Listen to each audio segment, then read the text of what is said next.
আজকের এই ভিডিওতে না হবে ইন্ট্রো না হবে কাহিনী, শুধু হবে কাল রাত্রি 2 এর এক্সপ্লেনেশন। কাল রাত্রির প্রথম সিজনে আমরা এমন একটা পরিবারকে দেখেছিলাম যে পরিবারে পরকীয়া হয়ে গেছে ডাল ভাতের মতো। শ্বশুর হয়ে বৌমার সাথে, আবার দেবর ভাবির সাথে, এবং কি বৌদিকে কাছে পাওয়ার জন্য বউকে মেরে ফেলে। এমন একটা জঘন্য পরিবারের বড় ছেলে রুদ্র বিয়ের রাত্রিতেই মারা যায়। এরপর তার ছোট ভাই বরুণ পতিতালয় গেলে তাকে মেরে ফেলা হয়। কিন্তু তাদেরকে কি মেরেছে এটা বের করতে গিয়ে বেরিয়ে আসতে থাকে একের পর এক চাঞ্চল্যকর তথ্য, যার সমাধান বের করতে গিয়ে হয়তো আপনিও চমকে উঠবেন। তবে শেষে যা দেখবেন তার জন্য আপনিও প্রস্তুত থাকবেন না, কারণ শেষের শেষটা এতটাই নিখুঁতভাবে সাজানো হয়েছে যা আপনারও মন ছুঁয়ে যাবে। আর আসল খনিটা কে সেটা জানলে আপনিও হতভম্ব হবেন। তাই যারা কাল রাতের প্রথম সিজন দেখেননি তারা অবশ্যই কমেন্টে থাকা লিঙ্ক থেকে অথবা ডেসক্রিপশন থেকে প্রথম সিজনটি দেখে আসবেন। দ্বিতীয় সিজনের শুরুতেই আমাদেরকে ফ্ল্যাশব্যাকের ঘটনা দেখানো হয়। আমরা দেখতে পারি দেবীর বিয়ের রাতের ঘটনা। দেবীর যখন রুদ্রের সাথে বিয়ের অনুষ্ঠান চলছিল, তখন সে সেখানে মায়াকে দেখতে পায়। আর তখনই তার মনে পড়ে যায় সকালবেলার ঘটনা, যেখানে মায়া তাকে বলছে রুদ্র কাল রাত্রিতেই মারা যাবে। এটা মনে পড়তেই সে ভয়ে নিজের মধ্যে জড়সড় হয়ে পড়ে। তার কাছে সবকিছুই আবোল তাবোল লাগে। এরপর যজ্ঞের সময় সামনে আগুন দেখে তার কাছে আরো কিছু আফসার মতো মনে হয়। সে দেখে কেউ একজন আগুনে পুড়ছে, যা দেখে দেবী পাগলের মতো করতে থাকে। সে হঠাৎ প্রচণ্ড চিৎকার করতে করতে অস্থির হয়ে পড়ে এবং বলতে থাকে, মাকে বাঁচাও, মাকে বাঁচাও, মা এমনটা করো না।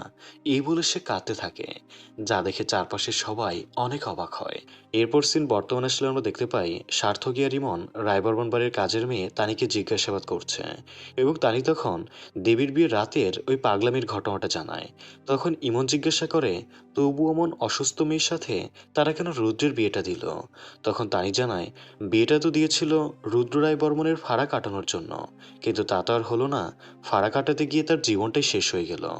সার্থকী তখন জিজ্ঞেস করে, এই বাড়ির ছোট ছেলে বরুণের খুনের ব্যাপারে তুমি কি জানো? তানি তখন কিছুই বলে না। ইমন তখন বলে, তুমি তো তখন বাড়িতে ছিলে না, তবে কোথায় ছিলে? এরপর আমরা দেবীকে দেখতে পাই। দেবী ময়ূরপঙ্খী ঘাটে পালিয়ে এসেছে। ওই যে প্রথম সিজনে মায়া তাকে বলেছিল সার্থকী, রুদ্র আর বরুণ এই দুইটা খুনের ব্যাপারে তাকেই সন্দেহ করছে, তাই সে ভয় পেয়ে বাড়ি থেকে পালিয়ে এসেছে। দেবী এখানে এসে চিরাগকে কল্পনা করে এবং তার সাথে কথা বলতে থাকে। চিরাগ তখন তাকে বলে, তুমি বাড়ি থেকে পালিয়ে ঠিক করনি, আর তুমি মায়ের কথা বিশ্বাস করে ভুল করেছ। মায়া তোমার ক্ষতি চায়, তাই তুমি মায়ের থেকে একদমই সাবধান। এরপরই সেখানে মা এসে দেবীকে ডাকে আর বলে, তুই এখানে একা একা কি করছিস? তখন দেবী বলে, আমি তো একা না, আমার সাথে চিরাগও আছে। কিন্তু সে চিরাগকে দেখাতে যাবে তখনই সে খেয়াল করে সেখানে চিরাগ নেই। এরপর আমরা দেখতে পাই সমরেশ রায়বর্মনের কাছে পিন্টুবাগ নামের একজন লোক এসেছে। উনি ছিল ব্রতী মিত্র এবং রিমি মিত্রের ফ্ল্যাটের কেয়ারটেকার। সার্থকী যেহেতু রিমির কেসটা আবারও পুনরায় তদন্তের চেষ্টা করছে, তাই সেই সুযোগটা কাজে লাগাতে এসেছে। সমরেশ রায়ের কোন একটা অপরাধ সে হয়তো খুব ভালো করে জানে, তাই সে সমরেশ রায়ের কাছে কিছু টাকার দাবি করে। কিন্তু সমরেশ রায় তাকে টাকা তো দেয়ই না, বরং তাকে তাড়িয়ে দেয়। এরপর সে কাউকে ফোন করে কোনো একটা কাজের অর্ডার করে। এরপর সিন চলে আসে আবারও সার্থকী, ইমন আর তানির কাছে। তানি এই পান মশলা সবসময় খায়। সার্থকী এই পান মশলার গন্ধটা যেদিন বরুণ খুন হয় সেদিন সে বরুণের মুখ থেকে পেয়েছিল। এতে সার্থকীর সন্দেহ আরও বেড়ে যায়। তারপর সার্থকী কিছুক্ষণের জন্য বাইরে এলে সেই বাড়ি থেকে পিন্টুকে বেরিয়ে যেতে দেখে। এরপর সে ভেতরে আসতেই ইন্দ্রাণী কাঁদতে কাঁদতে বলতে থাকে, অভিশাপ, অভিশাপ ফলতে শুরু করেছে। এগুলো সব পাপের অভিশাপ। সার্থকী তখন জানতে চায় কোন অভিশাপ, কোন পাপের ফল, কিন্তু ইন্দ্রাণী দেবী তখন কোন একটা ঘটনা বলতে গিয়েও চেপে যায়। এরপর আমরা আরও একটা অদ্ভুত ঘটনা দেখতে পারি। সেখানে আমরা দেখি বরুণের স্ত্রী কীর্তিকে। এই কীর্তির সাথে যেহেতু বরুণের তেমন ভালো সম্পর্ক ছিল না, তাই কীর্তি বরুণের মৃত্যুতে খুব একটা কষ্ট পায় না, বরং সে নিজেকে আজ থেকে পুরোপুরি মুক্ত অনুভব করে। এদিকে যেহেতু শিবানীর স্বামী বিজয় একদমই বোকাশোকা ধরনের ছেলে, আর শিবানীও যেহেতু বিজয়কে কোনো রকম পাত্তা দেয় না, বরং তাকে না জানিয়ে গভীর রাত পর্যন্ত অন্য ছেলেদের সাথে আড্ডা দেয়, তাই কীর্তি চায় সেই সৎ সরল বিজয়দাকে নিয়ে নতুন জীবন সাজাবে। সে এখন থেকে বিজয়দাকে ভালোবাসতে চায়, কিন্তু বিজয় এসব কিছু করতে অনেক ভয় পায় এবং সে তার ভাবির এই প্রস্তাবের কোনো উত্তর দেয় না।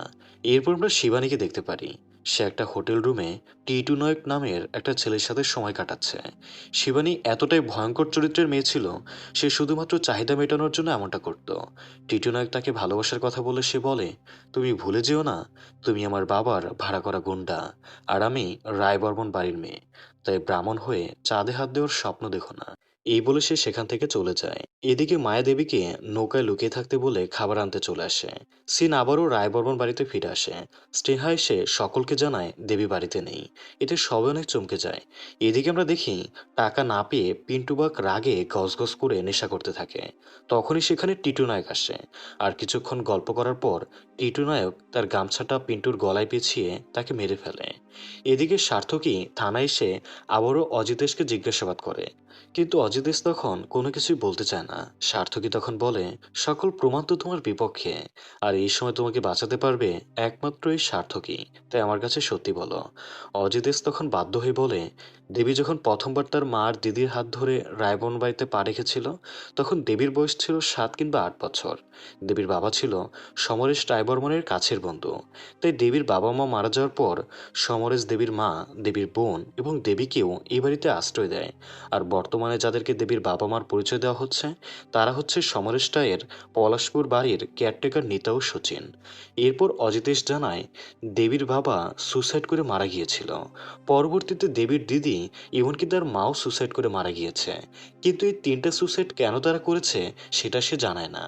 ওদিকে গঙ্গার ধারে একটা ডেড বডি পাওয়া গেলে ইমন ঘটনাস্থলে যায় এবং গিয়ে দেখে ওটা পিন্টুর বডি। এরপর ইমন সেটা সার্থকীকে জানায়। ওদিকে দেবী সার্থকীর অফিসের দিকে যেতে থাকে। মায়া তাকে আটকানোর চেষ্টা করলেও দেবী কোনো বারণ শোনে না। সে থানায় এসে সার্থকীকে জানায় সে দেখেছে কে এই খুনটা করেছে। দেবী জানায় সে তখন ময়ূরপঙ্খী ঘাটে একটা ছেলেকে গলায় গামছা পেঁচিয়ে মেরে ফেলতে দেখেছে। এরপর দেবী বলে, ওই ছেলেটার মুখ সে এর আগেও দেখেছিল, 2 বছর আগে, চিরাকের ডেড বডির সামনে। কিন্তু সে ওই ছেলেটার নাম জানে না। ছেলেটা নাকি স্নান করতে গিয়ে পুকুরে নেমে চিরাকের বডি খুঁজে পেয়েছিল। চিরাকের বডি নাকি পানায় আটকা পড়েছিল। আর তখন দেবী খেয়াল করেছিল ওই ছেলেটার হাতে একটা ত্রিশূলের ট্যাটু ছিল। এরপর আমরা দেখি রাতে দেবী যখন নিজের ঘরে শুয়েছিল, তখন মায়া লুকিয়ে দেবীর শাশুড়ি ইন্দ্রাণীর ঘরে ঢোকে। তবে দেবী তাকে দেখে ফেলে এবং তার পিছু নেয়। এরপর মায়া যখন ইন্দ্রাণীকে মেরে ফেলার চেষ্টা করে, তখনই দেবী চিৎকার করে ওঠে, আর তাই মায়া পালিয়ে যায়। এরপর ভোরবেলা দেবী ঘুমের মধ্যে একটা দুঃস্বপ্ন দেখতে পায়। সে দেখে তার স্বামী রুদ্রকে। সে উমা নামের একটা মেয়ের সাথে বিবাহ বহির্ভূত খারাপ সম্পর্ক ছিল, যার প্রেক্ষিতে উমা একদিন প্রেগনেন্ট হয়ে যায়। কিন্তু রুদ্র ওই সন্তানকে সম্পূর্ণ অস্বীকার করে এবং উমাকে নোংরাভাবে গালিগালাজ করে বলে, তোর সাথে তো আমার ভাইদেরও সম্পর্ক আছে, সন্তান তো তাদের হতে পারে। উমা তখন বলে, তারা আমাকে বিরক্ত করে, কিন্তু আমি একমাত্র তোমাকেই ভালোবাসি রুদ্রদা। তুমি তো আমাকে বলেছিলে তুমি আমাকে বিয়ে করবে, আমাদের একটা সংসার হবে, তাহলে এখন কেন এভাবে বলছো? এরপর রুদ্র বলে, রায়বর্মন বাড়ির ছেলেরা বিছানায় আনার জন্য এরকম বলেই থাকে, তাই বলে তো আর তোর মতো বাজে মেয়েকে আমি বিয়ে করব না। তোর মা তো আমার বাবার রক্ষিতা, আর তুই আমার রক্ষিতা, এর বাইরে তো আর তোদেরকে সম্মান দিতে পারবো না। মাকে নিয়ে এমন কথা শুনে উমা রুদ্রকে একটা থাপ্পড় বসিয়ে দেয়। আর এই সবকিছু আড়াল থেকে দেবী দেখছিল। থাপ্পড় খেয়ে রুদ্র উমার গায়ে হাত তোলে। আর বর্তমানে দেখা যায় দেবীর ঘুম ভেঙে যায়। দেবী কি তাহলে এটা স্বপ্ন দেখলো, নাকি তার জীবনের কোনো একটা সত্যি ঘটনা, সেটা সে বুঝতে পারে না। এদিকে সার্থকী ইমনকে বলে, দেবীর উমা নামের একটা দিদি ছিল। সে 6 বছর আগে রায়বর্মন বাড়িতে থাকতো। দেবী, দেবীর বোন উমা এবং তার মা তারা একসাথে থাকতো। কিন্তু তারা কিভাবে মারা গেছে সেটা এখনো অজানা। এরপর দেবী তানিকে বলে, আমি একটা স্বপ্ন দেখলাম যেখানে রুদ্র ছিল, আমি ছিলাম, আর উমা নামের একটা মেয়ে ছিল, কিন্তু আমি তাকে চিনি না। কে সে? তানি বলে, মানুষ স্বপ্নে তো কত কিছুই দেখে। দেবী তখন বলে, যদি সেটা স্বপ্ন না হয়, তাহলে হয়তো এটাই আমার জীবনের হারিয়ে যাওয়া স্মৃতির অংশ। কিন্তু তানি এর কোনো উত্তর দেয় না। এদিকে সার্থকী ইমনকে বলে, আমি তানির মশলায় যে গন্ধটা পেয়েছি, ঠিক তার সেম গন্ধ পেয়েছিলাম বরুণের মৃত্যুর সময় তার মুখে। তবে অবাক করার বিষয় হলো তার পকেটে কোনো পান মশলা ছিল না। এই কথা শুনে ইমন বলে, তার মানে তানির ঠোঁটের স্পর্শে বরুণের মুখে গন্ধটা এসেছিল। অর্থাৎ বরুণের সাথে তানির কিছু একটা আছে। আর তখনই ইমনের মনে পড়ে যায় বরুণের মৃত্যুর দিন তানি দেবীর মতো একই ড্রেস পরেছিল। তাই এই সবকিছু তাদের কাছে রহস্যের মতো লাগে। এরপর সার্থক ইমনকে বলে, এখন আমাদের প্রথম মিশন হচ্ছে তানি। তানিকে জিজ্ঞাসা করলে কিছু না কিছু জানা যাবে। এরপর ইমন যাবে মায়ের কাছে, আর সার্থকই যাবে পলাশপুর থানায়। এদিকে মায়া দেবীকে বলে, তুই কত স্বাভাবিকভাবে আছিস, একটু কি অপরাধবোধ হয় না তোর? মায়া তখন বলে, কেন অপরাধবোধ থাকবে? দেবী বলে, আর নাটক করতে হবে না, আমি গতকাল সব দেখেছি। তুই কি কাল রাতের সব ঘটনা ভুলে যাওয়ার ভান করছিস? তুই কেন এমনটা করতে এসেছিলি? মায়া তখন বলে, এই বাড়ির মানুষের সাথে আমার কি সম্পর্ক? এই বাড়ির মানুষের সাথে তো তোর যে সম্পর্ক, সেই সূত্রেই তো আমার সম্পর্ক। দেবী তখন বলতে থাকে, আমার বিয়ের জন্য এসেছিলি তো এই বাড়িতে? আমার বিয়ে তো শেষ, তাহলে এখনো কেন এখানে আছিস? আমি কাকা কাকিকে কল করে বলে দেব তারা যাতে তোকে নিয়ে চলে যায়। মায়া তখন বলে, দেবী, এত সহজ না সবকিছু করা। তুই রেডি থাকিস, আজ কিছু ঘটবে। কাল আটকাতে পেরেছিস, কিন্তু আজ আর পারবি না। এই কথা বলেই মায়া সেখান থেকে চলে যায়। আর দেবী তো এতে খুব ভয় পেতে থাকে। এদিকে তানিকে এমন জিজ্ঞাসাবাদ করলে তানি প্রথমে কোনো কিছু বলতে চায় না। পরবর্তীতে ভয় পেয়ে সে সবকিছু জানায়। সে বলে তার আর বরুণের মধ্যে একটা সম্পর্ক ছিল। তারা মাঝে মাঝেই একটা নির্জন জায়গায় দেখা করত এবং ঘনিষ্ঠ সময় কাটাতো। তবে ওই দিন বরুণ তার সাথে রোমান্স শেষ করলে তানি জানায় সে প্রেগনেন্ট। বরুণ এই কথা শুনে অনেক রেগে যায় এবং তাকে টাকা দিয়ে বলে বাচ্চাটা নষ্ট করে ফেলতে। আর তাই তানি বাড়ি ফেরার সময় হসপিটাল থেকে বাচ্চাটাকে কাগজে মুড়িয়ে এনে ফেলে দেয়। তখন ইমন বলে, তাহলে সেদিন কেন তুমি ওই ড্রেসটা পরেছিলে? তানি বলে, ওটা তো বরুণ দিয়ে আমাকে কিনে দিয়েছিল, তাই ওটা আমার অনেক পছন্দের ড্রেস ছিল। আর আমি ওই ড্রেস পরেই সবসময় বরুণদের সাথে দেখা করতাম। ইমন তখন জিজ্ঞেস করে, তো তুমি এত সহজে বাচ্চা নষ্ট করতে কেন রাজি হলে? তানি তখন বলতে থাকে, ওই বাচ্চার থেকেও আমার নিজের জীবন অনেক বেশি প্রিয় ছিল। আর এই বাড়িতে আরও একজন মারা গিয়েছিল শুধুমাত্র বাচ্চা নষ্ট না করার জন্য। ইমন তখন জিজ্ঞাসা করে, কে সে? কিন্তু তানি কোনো উত্তর দেয় না। এরপর সার্থকী ইমনকে মায়ের কাছে পাঠিয়ে সে চলে যায় পলাশপুরের দিকে। আর সার্থকী সেখানে গিয়ে দেখে চিরাগকে যে উদ্ধার করেছিল এবং বলেছিল চিরাগ পানায় আটকা পড়ে মারা গেছে, তার বয়ানটা পুরোপুরি মিথ্যা।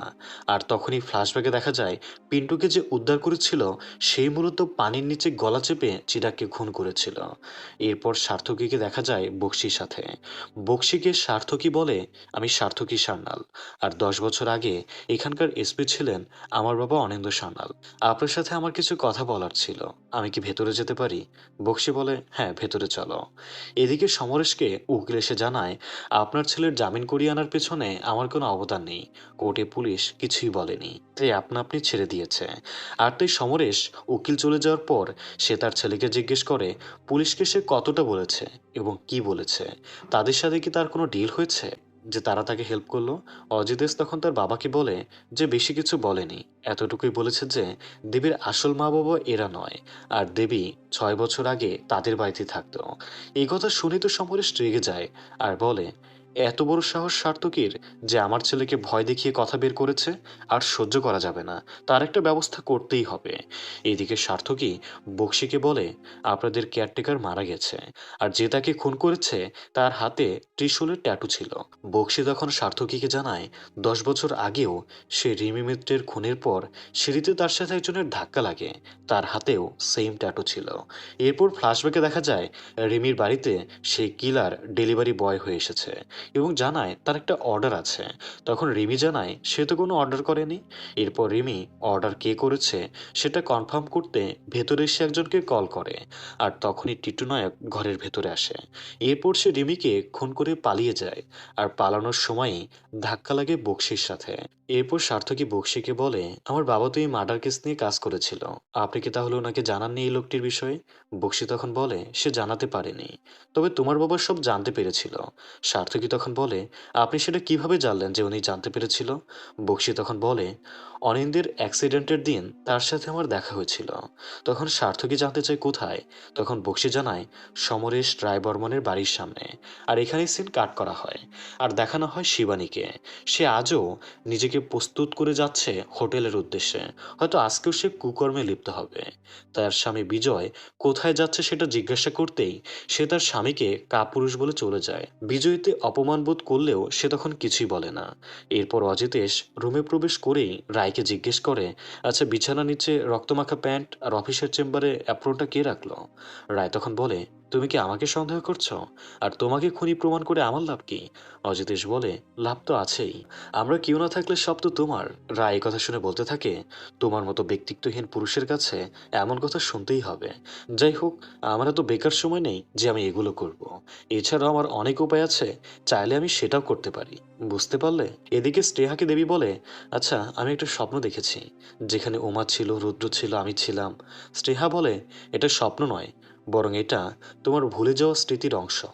তোমার বয়স যখন 7 বছর, তখন তুমি, তোমার দিদি উমা আর তোমার মা বন্দনার সাথে আমাদের বাড়িতে এসেছিলে। দেবী তখন জিজ্ঞেস করে, আমার মায়ের নাম বন্দনা? স্নেহা বলে, হ্যাঁ। আর তখনই ফ্ল্যাশব্যাকে দেখা যায় বন্দনাকে ইন্দ্রাণী অনেক মারধর করছে আর বলছে, এখানে না এসে পতিতালয় গেলে না কেন? উমা তখন তার মাকে আগলে রেখে ইন্দ্রাণীকে বলে, এখানে আমরা ইচ্ছে করে আসিনি, আমাদেরকে তো জেঠু নিয়ে এসেছে। ইন্দ্রাণী তখন বলে, তোরা কি জানিস না কেন তোদেরকে জেঠু এখানে নিয়ে এসেছে? এসব বলে সে বন্দনাকে বাড়ি ছেড়ে চলে যেতে বলে। বন্দনা তখন ইন্দ্রাণীর পায়ে পড়ে বলে, তাদের যাওয়ার কোনো জায়গা নেই। তার মা আর বোনের এই খারাপ অবস্থা দূর থেকে দাঁড়িয়ে তখনকার সে ছোট্ট দেবী দেখছিল। তাই বন্দনা তখন স্নেহাকে বলে দেবীকে নিয়ে যেতে। আর এই ঘটনাগুলো যখন বর্তমানে স্নেহা বলছিল, তখনই সেখানে তানি চলে আসে আর বলে, ইন্দ্রাণী ডাকছে স্নেহাকে। আর তখনই দেবীর ফোনে একটা প্রাইভেট নাম্বার থেকে মেসেজ আসে, আর অপর পাশ থেকে হোটেল রিভার সাইটে যাওয়ার আমন্ত্রণ জানায়। অন্যদিকে আমরা শিবানীকে সেই হোটেল রিভার সাইটে দেখি, সে তার পার্টনারের অপেক্ষা করছে। এমন সময় দরজা খুলে বুরকা পরে একটা লোক প্রবেশ করে এবং দরজা লক করে তাকে মেরে ফেলে। এদিকে ইমন সার্থকীকে কল করে বলে সে মায়ের সংক্রান্ত একটা মারাত্মক ইনফরমেশন পেয়েছে। সার্থকী তখন ইমনকে বলে, কি জানতে পারলে? ইমন তখন বলে, যা জানতে পেরেছি তা কলে বলার মতো না, দেখা করেই বলতে হবে। তো কলে থাকা অবস্থাতেই একটা লোক বাইরে থেকে এসে দুটি গুলি করে দেয় ইমনকে। এরপর সার্থকী ইমনকে হসপিটালে ভর্তি করে, তার অবস্থা এখন খুবই খারাপ। আর এর মধ্যে সার্থকী নিউজ পায় শিবানী মার্ডার হয়েছে। এরপর শিবানী আসে রায় বর্মন বাড়িতে আর সবাইকে জড়ো করে কথা বলতে থাকে। সার্থকী বলে, শিবানীর পোস্টমর্টেম রিপোর্ট এসেছে, তাকে কম্পাস দিয়ে খুন করা হয়েছে। আর খুনি শিবানীর চেনা কেউ, কারণ খুন করার সময় শিবানী সারপ্রাইজ হয়েছিল। তখন সার্থকী বলে, এই কিলার আমাদেরকে কিছু বোঝাতে চেয়েছিল। শিবানীর রক্ত দিয়ে ড্যাশ বিষ লেখা ছিল। সমরেশ তখন বলে, কিলার শিবানীকে বিষ বলল কেন? এরপর সার্থকী বলে, আয়নায় যা লেখা ছিল সেই ড্যাশটা হচ্ছে কার্মা, আর কার্মা মানে কর্মফল। তার মানে শিবানী তার কর্মের ফল পেয়েছে। তখনই সেখানে ইন্দ্রাণী এসে দেবীকে বলে, তুই এভাবে সবকিছু শোধ তুলছিস, তাই না? কেটে বল, এরপর কার পালা, আমার নাকি তোর জেঠুর? সার্থকী তখন বলে, আপনি শান্ত হন তো। আমি জানি না আপনারা কেন দেবীকে শত্রু ভাবেন, তবে আমি একটা ছোট্ট ইনফরমেশন দিচ্ছি। শিবানী যে হোটেলে মারা যায় সেখানে দেবীও গিয়েছিল, সিসি ক্যামেরায় তা ধরা পড়েছে। দেবী তখন বলে, আমি ইচ্ছে করে যাইনি, আমাকে কি একজন মেসেজ করে যেতে বলেছিল, তাই গিয়েছিলাম। সার্থকী তখন বলে, সব কয়টা খুনের সময় তুমি সেখানে চলে আসো, এটা কেমন কাকতালীয় ব্যাপার? সমরেশ তখন বলে, আমি জানি দেবী খুনি, সেই খুনগুলো করছে, সে অতীতের বদলা নিচ্ছে, তাকে গ্রেপ্তার করুন সার্থকী। সার্থকী তখন বলে, সেই হিসাবগুলো তো আপনাদের সবাইকে গ্রেপ্তার করতে হবে, কারণ হোটেলের সিসি ক্যামেরাতে আপনাদের সবাইকে একের পর এক টাইমে ওই হোটেলে দেখা গিয়েছে। এখন আপনারাই বলুন, কেন আপনারা একটু পরপর সবাই আলাদা আলাদাভাবে সেখানে গিয়েছেন? তখন তারা সবাই জানায় তাদেরকেও দেবীর মতো মেসেজ করা হয়েছিল প্রাইভেট নাম্বার থেকে, এবং এক একজনকে এক এক কারণ দেখিয়ে আলাদা আলাদা রুমের নাম্বার দিয়ে আসার আমন্ত্রণ জানিয়েছিল। তারা খুনটা করেনি। এরপর দেবী স্বার্থ গিয়ে বলতে থাকে, সে জানে কে খুনগুলো করেছে।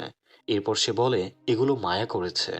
মায়ে তাকে বলেছিল তার বিয়ের পর কাল রাত্রিতে তার হাজব্যান্ড মারা যাবে, সেটাই হয়েছে। তারপর মায়া একই ড্রেস পরে সেদিন বের হয়েছিল যেদিন বরুণ মারা যায়, আর সে রাতে ইন্দ্রাণীকে মায়া বালিশ চাপ দিয়ে মারতে গিয়েছিল। এরপর সে বলে, মায়া আসলেই পাগল হয়ে গেছে, তার মাথা খারাপ হয়ে গেছে, তাকে ডাক্তার দেখাতে হবে, সে সবাইকে খুন করে দিচ্ছে। সার্থকী তখন বলতে থাকে, আপনি আমার সাথে থানায় চলুন, যা বলবেন মায়ের সামনেই বলবেন।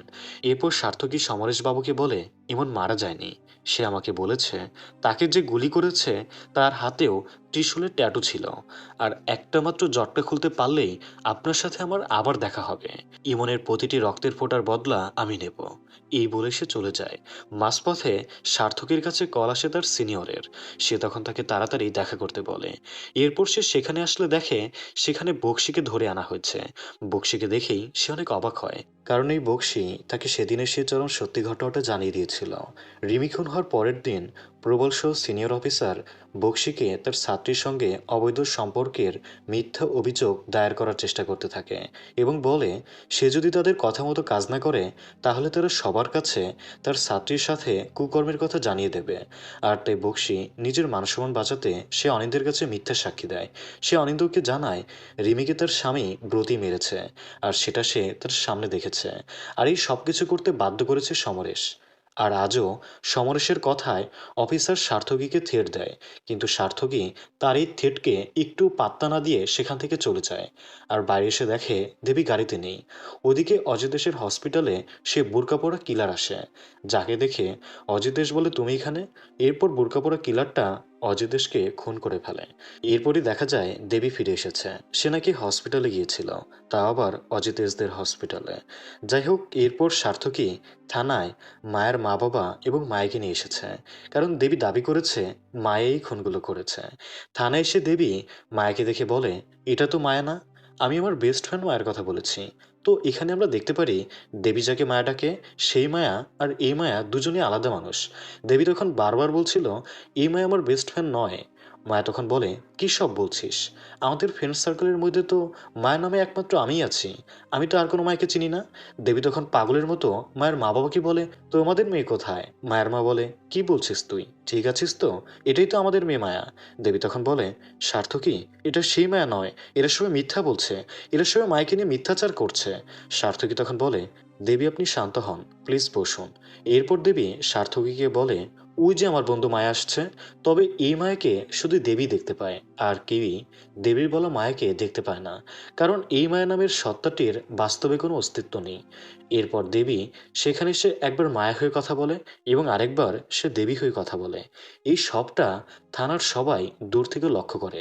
দেবী তখন মায়া হয়ে সেখানে বলে তোর যেহেতু কিছুই মনে নেই, তাই আমি মায়া হয়ে সব মনে রেখেছি। তোর মা বাবার কথা, দিদির কথা, আর তোর সাথে রায়বর্মন বাড়ির নির্মম পাপাচারের কথা আমি সব মনে রেখেছি। আমি কাউকে ছাড়ব না, আমি সবাইকে শেষ করব। আর এখানে আমরা বুঝতে পারি এই মায়া দেবীর একটা ভিন্ন পার্সোনালিটি। সে সবসময় চেষ্টা করেছে দেবীর সাথে হয়ে যাওয়া অন্যায়ের প্রতিশোধ নিতে। এরপর মায়া বলে এখন আরেকটা খুন হয়েছে রায়বর্মন বাড়িতে। তখন দেবী বলে কে? তখন মায়া বলে অজিতেশ। সার্থকী তখন অজিতেশের কথা শুনে জলদি ফোর্স নিয়ে সেখানে চলে যায়। আর এদিকে অজিতেশের লাশ প্রথমে রায় দেখে। এদিকে ইন্দ্রাণীর সাথে দেখা হয় সার্থকীর। ইন্দ্রাণী বলে দেবীকে আটক করেছেন? সার্থকী বলে দেবীকে ডাক্তার দেখাতে হবে, সে মাল্টিপল পার্সোনালিটির ডিসঅর্ডারে আক্রান্ত। মায়া তারই আর একটা পার্সোনালিটি। সম্ভবত সবকটা খুন মায়াই করেছে, মানে দেবী করেছে, কিন্তু সে ভাবছে মায়া করেছে। ইন্দ্রাণী এসব শুনে বলে আর আসল খুনি যে, তার কি কোনো শাস্তি হবে না? আসলে আমার রক্ত হেরে গেছে, আর সমরেশের রক্ত জিতে গেছে। আমার ছেলেমেয়েরা তো 6 বছর আগেই মারা গেছে, এতদিন জীবন্ত লাশ ছিল, আর এখন সত্যিকারের মারা গেছে। আর এরপরই ফ্ল্যাশব্যাকে দেখা যায় নির্মম কিছু সত্যতা। 6 বছর আগে উমা প্রেগনেন্ট থাকা অবস্থাতেই তার সাথে অনেক খারাপ কিছু করা হয়। তারা 3 ভাই, রুদ্র, অজিতেশ আর বরুণ, নিয়মিতভাবে তাকে নির্যাতন করত। তাই সে অনেক অসুস্থ হয়ে পড়ে এবং তাকে হসপিটালে পাঠানো হয়। মরা বাচ্চার মধ্যে ছিল সে। তাই দেবী পাগলের মতো করতে থাকে আর তার মাকে বলে চল আমরা এখান থেকে পালিয়ে যাই, আমাদেরকে ওরা বাঁচতে দেবে না। তখন তার মা বলতে থাকে আমরা এখন কোথায় যাব, আর ওরা কিভাবে একটা প্রেগনেন্ট মেয়ের সাথে এরকম কাজ করতে পারলো। দেবী তখন বলে মা, দিদি কেন রুদ্রদাকে এভাবে বিশ্বাস করলো, সে কেন রুদ্রদাকে ভালোবাসতে গেল, কেন বলো? আর মা, আমি একদিন অনেক বড় ডাক্তার হব দেখো, আর ওদের থেকে অনেক ধনী হব, চলো আমরা পালিয়ে যাই। তখনই সেখানে স্নেহা এসে জানায় উমার অবস্থা অনেক খারাপ, ব্লিডিং বেড়ে গেছে। এটা জানার পর দেবী আরো ক্ষেপে যায়, আর রুদ্র, অজিতেশ আর বরুণকে জিজ্ঞেস করে যে কেন তারা এই অমানবিক কাজ করলো। তারা 3জন তখন হাসি তামাশা করছিল। আর শিবানী তখন বলতে থাকে তোর বোন বললে কি হয়েছে, এখন থেকে আমার ভাইদেরকে তুই সার্ভিস দিবি, যেমন করে আগে তোর দিদি দিয়েছে। এই কথা শুনে দেবী রেগে গিয়ে শিবানীর হাতে কম্পাস বসিয়ে দেয়। আর রুমার দেহের সামনে দেবীকে সমরেশ টেনে হিঁচড়ে ফেলে দেয় আর বলে, দেখ, তোর কাজের ফল তোর বোন পেল। অর্থাৎ তারা ইচ্ছা করে তার বোনকে মেরে ফেলেছে। দেবী তখন এসব দেখে পাগল প্রায় হয়ে যায়। মনের ভেতর তার আগুন জ্বলতে থাকে। শিবানী তখন বলে, এটাই শেষ না, তোকে আরো কিছু ভোগ করতে হবে। সার্থক এসব শুনে বলে, তারপর কি হলো? ইন্দ্রাণী বলে, তারপর দেবীর সাথে যা হলো তা ছিল আরো ভয়ঙ্কর। দেখা যায় ফ্ল্যাশব্যাকে বন্দনা নিজে নিজের শরীর পুড়িয়ে ফেলছে। আর মারা যাওয়ার আগে ইন্দ্রাণীকে অভিশাপ দিয়ে বলছে, যেভাবে তারা তাদের ফ্যামিলিকে ধ্বংস করেছে ঠিক সেভাবেই ইন্দ্রাণীর ফ্যামিলিও ধ্বংস হবে। আর এই সবটা দেবী পাশ থেকে দেখছিল, কিন্তু সে কোনো কথা বলতে পারে না। সে যেন পাগল হয়ে গেছে, সে শুধুই তাকিয়ে থাকে। সার্থকী তখন বলে, দেবীর সাথে সেদিন কি হয়েছিল? সে কেন এমন হয়ে গেল? কিন্তু ইন্দ্রাণী তা বলতে পারে না। সার্থকী তখন বলে, ঠিক আছে, আমি অন্য কারো কাছ থেকে জেনে নেব। তবে সবগুলো খুন ডান হাত বাম হাত মিলিয়ে করা হয়েছে। যেহেতু দেবীর দুই হাত সমান তালে চলে, তাই খুনগুলো সেও করতে পারে।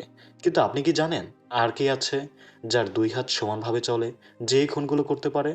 ইন্দ্রাণী তখন বলে, আমার স্বামীও দেবীর মতো বাম হাত ডান হাত দুই হাত দিয়ে সমানভাবে কাজ করতে পারে। কিন্তু এটা নিশ্চিত করে বলতে পারছি না যে সে নিজের সন্তানদের খুন করবে কিনা। এদিকে হসপিটালে ইমনকে টিটু নায়ক খুন করতে আসলে সার্থকী তাকে হাতে নাতে ধরে ফেলে। আর তাকে মারধর করা হয় সত্যি জানার জন্য। এক পর্যায়ে সে সবটাই স্বীকার করে। সার্থকী এরপর দেবীকে জিজ্ঞেস করে, আপনি কি খুন করেছেন? দেবী তখন মায়া হয়ে বলে, না, আমি করতে চেয়েছিলাম, কিন্তু আমাকে বারবার এই ন্যাকা দেবী আটকে দিয়েছে। তবে আপনি রায়বর্মন বাড়ির ধ্বংস আটকাতে পারবেন না। এরপর সার্থকী এসে সমরেশের সাথে দেখা করতে। সমরেশ বলে, কি জট খুলতে পারলেন? সার্থকী বলে, হ্যাঁ, সে ট্যাটুওয়ালা ধরা পড়েছে আর মুখও খুলেছে। আপনার চিরাগকে খুন করার মোটিভ আমি বুঝতে পেরেছি, কারণ আপনার পারিবারিক কাহিনী দেবীর মাধ্যমে তার কাছে পাসকান হওয়ার ভয়ে তাকে খুন করেছেন। আর পিন্টুকে খুন করার মোটিভ হলো সে আপনাকে ব্ল্যাকমেল করতে এসেছিল। আর রিমিকে খুন করিয়েছেন কারণ তার সাথে আপনার অবৈধ সম্পর্ক ছিল। তাই রিমি আপনাকে বিয়ের জন্য আর ডিভোর্স নেওয়ার জন্য প্রেশার দিচ্ছিল, কিন্তু আপনি সমাজের ভয়ে তা করতে পারেননি। আর তাই তাকে খুন করে ঝামেলামুক্ত হয়েছেন। কিন্তু আমার বাবাকে কেন খুন করলেন? আমার বাবা তো পাগল হয়ে গিয়েছিল, তার কথার তো কোনো মূল্য ছিল না। সমরেশ তখন বলে, শেষবার যখন তোমার বাবার সাথে আমার কথা হয় তখন সে সম্পূর্ণ সুস্থ ছিল। আর এরপরে দৃশ্য চলে যায় ফ্ল্যাশব্যাকে। দেখা যায় অনিন্দ্য সমরেশকে বলতে থাকে, আমি আপনার খেলা তখন ধরতে পারি যখন আপনার হসপিটালের ট্রাস্টি বোর্ডের নামের মধ্যে ডিএম স্যারকে দেখি। বোঝাই যাচ্ছিল আপনার পকেটের টাকার কাহিনী। আর আপনার হসপিটালে জাল ওষুধের কেলেঙ্কারি যেন সবার সামনে না আসে, তাই আমাকে সরিয়ে ফেলাটা আপনার খুব দরকার ছিল। কিন্তু আপনি ব্রতির মতো একজন সৎ সরল ছেলেকে কেন ফাঁসালেন? সমরেশ তখন জবাবে বলে, কুরুক্ষেত্রের যুদ্ধের কথা মনে আছে? কত সৈনিক মারা গিয়েছিল। এরকম লড়াই হলে সাধারণ মানুষ মরবেই, এটাই স্বাভাবিক। অনিন্দ্য তখন বলে, কিন্তু ব্রতির খুনের দায়ভার আপনাকে নিতেই হবে, এটাই আমার ওয়ার্নিং। এই বলে অনিন্দ্য সেদিন সম্পূর্ণ সুস্থভাবেই চলে যাচ্ছিল। আর সেদিনই টিটু নায়ককে দিয়ে সমরেশ তাকে খুন করায়। আর এরপর সার্থকী সমরেশকে তার সাথে থানায় যেতে বলে। সমরেশ বলে, সামান্য টিটুর কথায় তুমি আমাকে থানায় কিভাবে রাখবে? সার্থকী বলে, চলুন, পরেরটা পরে দেখবেন। সমরেশ বলতে থাকে, ঠিক আছে, তবে আমি কাপড় চেঞ্জ করে আসছি। কাপড় চেঞ্জ করতে গেলে ইন্দ্রাণী তাকে খুন করে ফেলে। আর সার্থকী বলে, আমি সমরেশকে খুন করেছি, আমি আমার বংশ শেষ করেছি। তবে সার্থকীর কাছে এই ব্যাপারটা অনেক খটকা লাগে। তাই সে আবারও সে পতিতা মেয়ে ফুলকির রুমে যায় আর সেখানে গিয়ে একটা আংটি পায়।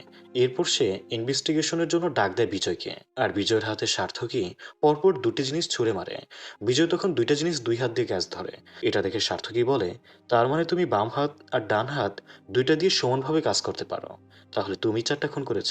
বিজয় বলে, হ্যাঁ, তবে 4টা না, বরং 5টা। এরপর দৃশ্য চলে যায় ফ্ল্যাশব্যাকে। ফ্ল্যাশব্যাকে দেখা যায় সে সমরেশকে বলতে থাকে, আপনাকে জেলে থাকতে হবে না, আপনি আমাকে চিনতে পারেননি, আমি হচ্ছি অখিলেশ আচার্য। আর অনিমেষ আচার্য আমার দাদা। সমরেশ তখন অবাক হয়। আর তখনই বিজয় তাকে খুন করে। এরপর ইন্দ্রাণী এসে বলে, সমরেশ তোমাকে চিনতে না পারলেও আমি চিনেছি। তাই ইন্দ্রাণী বিজয়ের খুনের দায় নিজে নিয়ে নেয়। তো এসব শুনে সার্থকী বলে, এবার বল এই অখিলেশ আচার্যের কাহিনীটা কি? বিজয় বলে, সব বলবো, আগে বলুন আমাকে ধরলেন কিভাবে, কোথায় ভুল করলাম? সার্থকী বলে, আপনার একটা মুদ্রা দোষ আছে। আপনি সবসময় আপনার আঙুলের আংটিটা ঘুরিয়ে যান। আমি সেটা প্রতিবার খুনের পর জিজ্ঞেস করতে আসলে খেয়াল করেছি। এটা আপনি নার্ভাস হয়ে করেন। পার্থক্য ছিল একটা, প্রথম দুবার আপনার হাতে রিং থাকলেও শেষবার ছিল না। তবে আপনার অভ্যাস ছিল, তাই খালি আঙুলে আপনি রিং ভেবে ঘুরিয়ে যাচ্ছিলেন। তখনই আমার মনে পড়ল ফুলকির বলা কথা। তার ঘরে বরুণের কিলারের হাত থেকে কিছু একটা পরে শব্দ হয়েছিল। আমি অনেক খুঁজে সেই আংটিটা খুঁজে পাই। এভাবেই আমি আপনার পর্যন্ত পৌঁছে গেছি। এবার বলুন, খুনগুলো কেন করলেন? বিজয় বলে, তার আগে আপনাকে জানতে হবে মায়ার জন্মের ইতিহাস। এরপর দৃশ্য চলে যায় ফ্ল্যাশব্যাকে। সেখানে দেখা যায় ছোটবেলা থেকেই শিবানী ছিল শারীরিক মেলামেশা করার জন্য প্রবল আগ্রহী। তাকে আর দেবীকে আমার দাদা অনিমেষ পড়াতো। শিবানী আমার দাদাকে তার প্রতি আকর্ষিত করার চেষ্টা করে। আমার দাদা বারবার বলতো সে বিবাহিত, তার একটা মেয়েও আছে। কিন্তু শিবানী এই কথা কানে নিত না। বারবার দাদাকে বিরক্ত করত, তার সাথে জোরপূর্বক সম্পর্ক স্থাপন করতে চাইতো।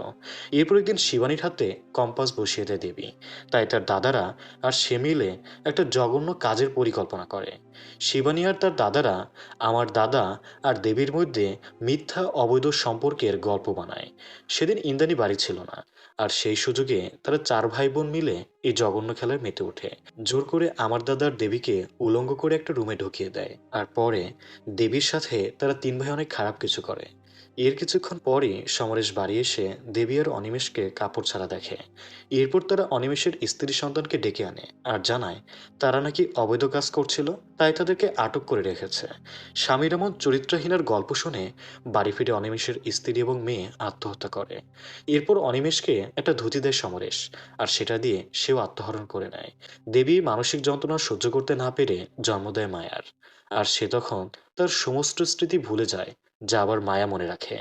এদিকে দেবীর মা বড় মেয়েকে হারিয়ে শুধুমাত্র ছোট মেয়েকে নিয়ে বাঁচতে চেয়েছিল, আর সেই মেয়েটির এমন অবস্থা দেখে সে আত্মহত্যা করে নেয় এবং তাদেরকে অভিশাপ দেয়। আর তাই বিজয়ের ভাই হত্যার বিচারের জন্য ডাক্তারি পড়া ছেড়ে মেডিসিন নিয়ে পড়ে এবং সে শিবানীকে সুযোগ বুঝে বিয়ে করে নেয়। আর রুদ্রের বিয়ে উপলক্ষে শিবানী বাপের বাড়ি আসে। আর তখন থেকেই সে একের পর এক খুন করা শুরু করে। এরপর কেটে যায় 2 বছর। ফাঁসি হয় বিজয়ের, আর ইন্দ্রাণী মুক্ত হয়। সার্থকের প্রমোশন হয়, আর প্রবাল চাকরিচ্যুত হয়। আর দেবী এতদিন মানসিক হাসপাতালে ছিল। সে এক সময় সুস্থ হয়ে যায়, আর তার সাথে দেখা করতে আসে সার্থকীর মা। এরপর তার মা সার্থকীর সাথে তার বিয়ের কথা বলে। দেবী তখন সার্থকীর দিকে তাকিয়ে থাকে, আর সার্থকীও তার দিকে তাকিয়ে হাসে। অর্থাৎ এত বছর পর তাদের জীবনের নতুন করে সুখ আসতে চলছে।